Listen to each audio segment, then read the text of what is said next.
Você acordou, o café mal esfriou na xícara e a sua cabeça já está a 220 quilômetros por hora.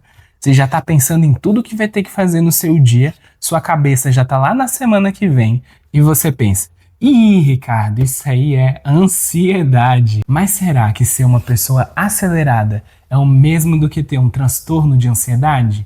Bem, pega seu café, senta aqui comigo e vem entender o que a neuropsicologia diz do seu motor estar sempre ligado.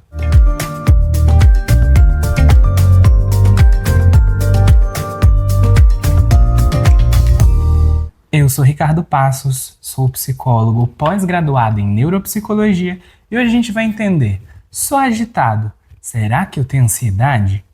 Resposta curta e simples? Não necessariamente. Imagina que você tem um carro e você chega a 300 km por hora, só que o motor aguenta, a estrada é reta e permite andar nessa velocidade. Isso é um problema? Não, não é um problema. Agora, se você pisa no freio e o carro não responde, aí temos um problema. Nosso cérebro é igual. Pensar rápido demais ou ter uma potência muito grande é uma capacidade do seu cérebro. O problema é quando não tem o botão de desligar, quando você não consegue desacelerar esse cérebro.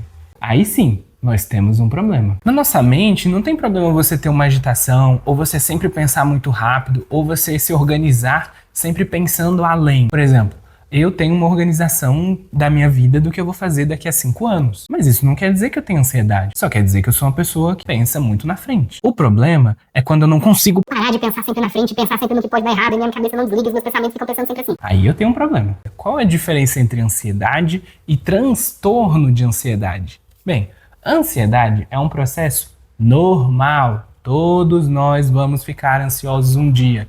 Todos nós vamos passar por isso. E é esperado que isso aconteça na vida de todos. E o que é ansiedade? É uma preocupação com possíveis problemas futuros. E bem, quando a gente vai passar por uma coisa que a gente nunca passou, geralmente a gente experimenta ansiedade. Vou te dar alguns exemplos. O primeiro é prova. Vamos supor que você tem uma prova para fazer, da qual você tem certa dificuldade. É normal que no dia da prova você sinta ansiedade, o coração batendo, parece que vai sair do peito, um suor frio, agitação, vontade de ir no banheiro, a sua mente que não para. Porém, quando acaba a prova, você volta para o seu eixo. Um outro exemplo, falar em público. Bem, eu amo falar em público, amo falar com vocês. Mas se eu fosse uma pessoa que não gostasse de falar em público, mas tivesse que falar em público, aí eu ia sentir ansiedade, o meu coração ia sair pela boca e eu não ia conseguir falar uma palavra. Às vezes minha cabeça ia travar no meio do meu discurso e estaria sentindo ansiedade ali. Isso quer dizer que eu sou uma pessoa que tem algum transtorno? Não. É esperado que você sinta isso, já que você é uma pessoa tímida. Terceiro exemplo, um primeiro encontro romântico que você tem com alguém. Primeira vez que você vai ver essa pessoa pessoalmente. Daí você pensa em tudo que você vai falar, na comida que você vai pedir, o jeito que você vai chamar o garçom, a primeira palavra que você vai falar com ela. E mesmo assim você vai sentir um frio aqui no estômago, porque é a primeira vez que você encontra essa pessoa. E sim, isso é ansiedade. Mas não, isso não é um transtorno. Agora, presta atenção numa frase. A ansiedade te prepara para um futuro. O transtorno te sequestra do presente. É um e se que nunca acaba. É um check-up na janela que vira um ritual paralisante. Percebe que uma coisa é você se preparar para um futuro e outra coisa é não conseguir existir no presente, sempre ficar pensando em coisas no futuro, sempre pensando que pode ser que aconteça algo. Isso é o transtorno de ansiedade e não uma ansiedade comum. Vou te dar aqui agora outros exemplos do que pode ser a ansiedade. Mas lembrando, hein? Isso aqui não é um teste do BuzzFeed, são só exemplos. O primeiro é medo desproporcional.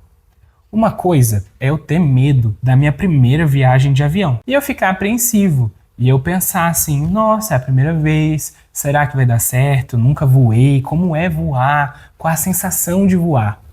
Outra coisa é eu me paralisar, eu não conseguir existir, ficar uma semana inteira sem dormir porque eu vou viajar de avião. É eu não conseguir respirar e nem pensar em outra coisa de forma incontrolável. Ou seja, eu não consigo vir aqui e pensar em outra coisa, em pensar como vai ser o meu outro dia, ou pensar na conversa que eu tô tendo agora com a minha namorada. Não, eu não consigo pensar em qualquer outra coisa que não seja no avião caindo. Um segundo exemplo é o tal do e se que nunca acaba. Uma coisa é eu ser tímido porque eu vou ter que me apresentar em público. Outra coisa é eu pensar em todos os pequenos problemas que podem acontecer. Ah, e se o microfone falhar? E se eu esquecer? E se me der branco? E se alguém perguntar alguma coisa? E se eu não souber responder? E é um e se.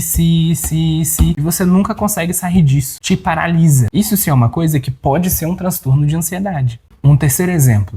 Uma coisa é você sentir uma dor e pensar, tenho que ir no médico. Outra coisa é você sentir uma dor e pensar, será que é câncer? Será que eu vou morrer? Será que eu tenho que tomar um remédio agora? Será que eu preciso ir pro hospital? Será que eu preciso fazer uma cirurgia? e você ficar paralisado nessas 300 milhões de possibilidades que vêm na sua mente e você não controla. Não é que você quer pensar sobre isso, é que elas invadem a sua cabeça. O quarto exemplo é check-up paralisante. Uma coisa é você esquecer a janela aberta e pensar, vixe, esqueci a janela aberta, que saco. Ou então, será que eu esqueci a janela? Aí você pensa, mas tudo bem, depois eu fecho a janela quando eu chegar. Outra coisa é você pensar, será que eu esqueci a janela aberta? E se você não for verificar, você não consegue fazer mais nada no seu dia, porque possivelmente você esqueceu a janela aberta.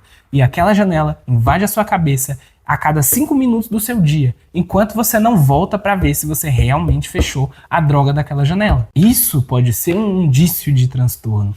E não simplesmente, que saco, deixei a janela aberta. Percebe que uma coisa é você pensar nos detalhes que podem te ajudar no futuro, pensar em coisas que podem acontecer no futuro para te ajudar a se preparar melhor. E outra coisa é você não conseguir existir no aqui e agora, porque algo pode ser o que tenha 0,0005% de acontecer, mas você não consegue sair desse pensamento porque ele pode ser que aconteça. Vê a diferença entre os dois? O transtorno de ansiedade é um processamento enviesado sempre para o medo, então sempre para as coisas que podem acontecer de errado.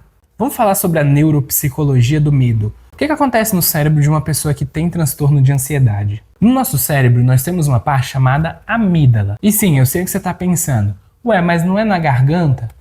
Comumente a gente chama de amígdala aqui na garganta, mas a gente também tem no nosso cérebro. E essa amígdala é o botão de emergência do cérebro. Sabe quando você está num local público e tem uma caixinha vermelha escrita quebra o vidro em caso de emergência? Essa daí é a amígdala do nosso cérebro. Acontece que numa pessoa que tem transtorno de ansiedade, essa caixinha de emergência, ela dispara por qualquer coisa. Ela dispara até como uma brisa de vento. E isso na neuropsicologia nós chamamos de hipervigilância. Então é isso que acontece no cérebro da pessoa. Você tem essa amígdala que está sempre disparando por qualquer coisa e dizendo, meu Deus do céu, deu problema, deu pane, deu ruim, vai explodir, vai dar errado. Agora, uma coisa que eu preciso te falar. Apesar de eu estar chamando de transtorno de ansiedade, o correto seria eu dizer transtornos de ansiedade. Transtorno de ansiedade é um conceito guarda-chuva que abriga vários nomes aqui embaixo. Bem, cada um desses transtornos de ansiedade tem a sua própria digital, mas eles carregam coisas em comum, que é esse medo, esse pensamento exagerado no futuro, que não tem uma justificativa funcional e que a pessoa não consegue existir no presente. Transtornos, eles não são um estilo de vida. Ai, que bom que você sempre pensa em tudo. Não é uma coisa legal, dói. É ruim ter transtorno de ansiedade, é ruim ter qualquer transtorno. Ele tem prejuízo na sua vida real. No fato de você não conseguir prestar atenção no que a sua namorada está dizendo, porque você está pensando como é que eu vou fugir daqui, e se esse lugar pegar fogo, e se eu não fechei a janela? Então não é algo bom, não é algo positivo. E não existe um botão de desligar. Então agora eu vou parar de pensar muito no futuro. Agora eu vou parar de pensar em cada coisinha que eu vou fazer. Não existe esse botão. Então não adianta a pessoa dizer, não se preocupa, olha, não tenha medo do lugar fechado que ele não vai fazer nada. Isso seria se fosse racional o que a pessoa está sentindo. Acontece que ela não controla. A amígdala dela dispara e diz perigo, perigo, perigo, e ela não tem tipo, tá bom, vou desligar aqui ela racionalmente. Não tem como. Então não adianta você falar para uma pessoa que tem transtorno que ela não tem que se preocupar, que tá tudo bem, que não tem nada a ver, porque isso de fato não vai ajudar. Se você sentiu que esses exemplos estão falando sobre você, O caminho agora não é você ir no Google ou você simplesmente dizer, ok, vi lá no vídeo do Ricardo que eu tenho transtorno de ansiedade. Não é isso que eu estou dizendo. São só exemplos. E se você se sentiu pertencente neles, procure ajuda neuropsicológica e ajuda também de um psiquiatra, porque esse é o time de elite que vai conseguir te ajudar. Percebeu agora que ter agitação não é a mesma coisa de ter um transtorno de ansiedade? Porque às vezes a sua agitação, você é só uma pessoa que pensa muito rápido, mas quando você não quer pensar rápido, você consegue. Quando você quer desacelerar, você consegue. Quando você quer parar de pensar no futuro, você consegue. Então, você só é uma pessoa rápida, você só é uma pessoa que tem um pensamento mais acelerado. Seu cérebro veio na versão turbo 2.0. A internet adora simplificar as coisas, então se você era uma pessoa agitada, logo você tem ansiedade. Não é verdade. Cada cérebro tem o seu próprio ritmo biológico, então às vezes o seu é um 2.0 turbo diesel e de outra pessoa é 1.0 etanol. E tá tudo bem. O problema aqui nunca foi a velocidade, e sim a falta de controle dela. Então se você está numa BR a 100 km por hora, não é o problema. O problema é quando você perde o controle do carro. Agora me conta aqui, qual que é a sua maior dúvida sobre o seu cérebro? Deixa aqui nos comentários, envia esse vídeo para um amigo seu que é muito acelerado, não esquece de curtir o canal e de se inscrever aqui para não perder nenhum vídeo. E eu encontro vocês no próximo café. Tchau!